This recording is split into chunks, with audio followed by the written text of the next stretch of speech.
Good afternoon. I wanted to talk today about the phrase "in the Spirit" as it's used in the book of Revelation. I want to just touch upon, as a review, won't take very long, of two previous videos that I had made. One was on the bounded time of prophecy, and that relates to the 70 weeks of Daniel. So either you're in the 70 weeks or you're outside the 70 weeks. If you're inside the 70 weeks, then the prophecy that Daniel describes applies. If you're outside of the time frame, then it wouldn't apply, and that only makes sense. The last video I made was on the churches in Revelation, with the conclusion that while these were real churches in the first century, they are part of the prophetic book, as John describes from Christ, that these are things which must shortly come to pass. Well, the churches identify different levels of faith, or different Christians, how they approach Christ and God in their daily walk. Are they on fire? Are they lukewarm? Are they faithful? Or are they just going through the motions? So the churches really describe us. We are in essence the church description in Revelation. Now, after the church descriptions, we go into chapter 4 and onward, and that describes the events well within the 70th week. But I want to just touch upon this phrase "in the Spirit," and it's used 4 times in Revelation. 1:10, chapter 1:10, 4:2, 17:3, and 21:10. Now, obviously, for those that are, I have a lot of friends who are pre-tribulation believers. 4:2 is very important to them because they consider that the rapture point. I disagree with that point, but I won't be able to prove all that in one video.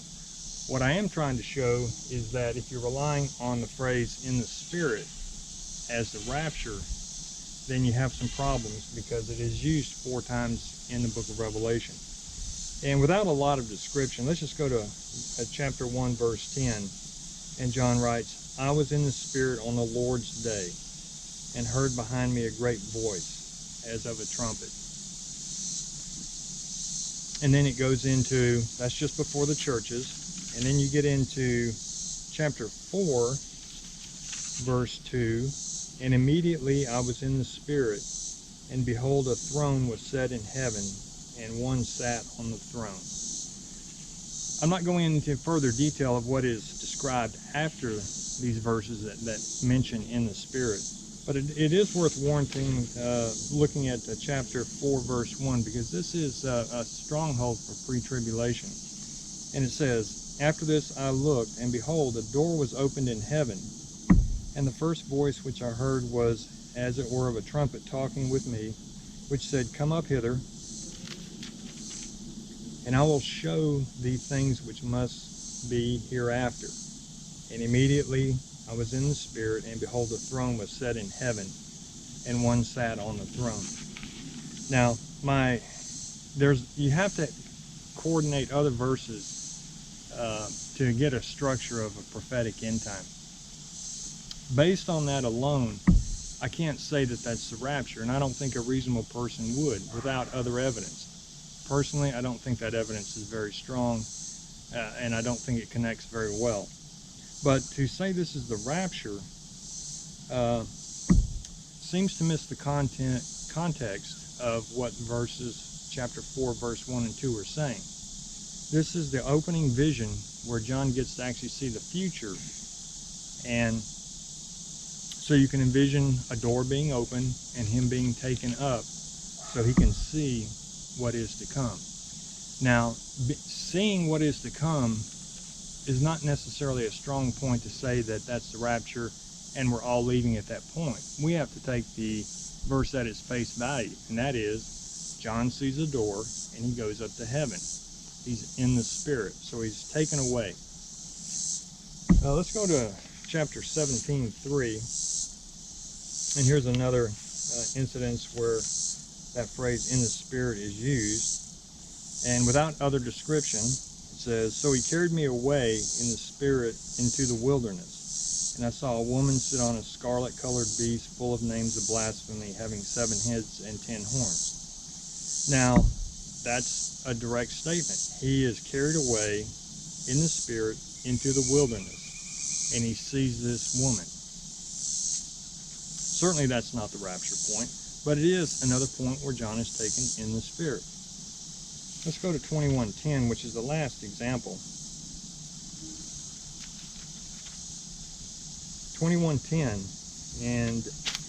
and he carried me away in the Spirit to a great and high mountain, and showed me that great city, the holy Jerusalem, descending out of heaven from God. So there are 4 examples there of where the term in the Spirit is used. And in each one of those cases, John is transcended. He is taken away in the Spirit, just as the Bible says so. Now, to coordinate any of those with the rapture would require other evidence. And the verse would have to be a little more, we would hope it would be a little more descriptive than just saying that John, singular, was taken away in the Spirit to see what is to come.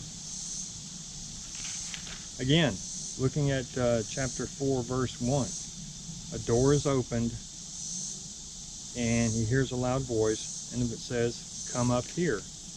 There's no indication here that this is anything other than John himself being taken up. And as the verse finishes in verse 4, chapter 1, "I will show these things which must be hereafter." And I think what we need to do is just take the Bible as its description, what it's telling us. It's not telling us anymore. It's telling us exactly what's going on. And that is that John is taken away so he can see the vision of the future. Now, if you have any questions, and I'm sure not everyone will agree with that, and that's okay too. I will get into more of why that wouldn't be the rapture in a future video. But for now, we'll just let it lie right there. I'll let you ponder on it. If you have any questions, feel free to write them down below, and I will get back with you. And thank you for watching, and have a blessed day.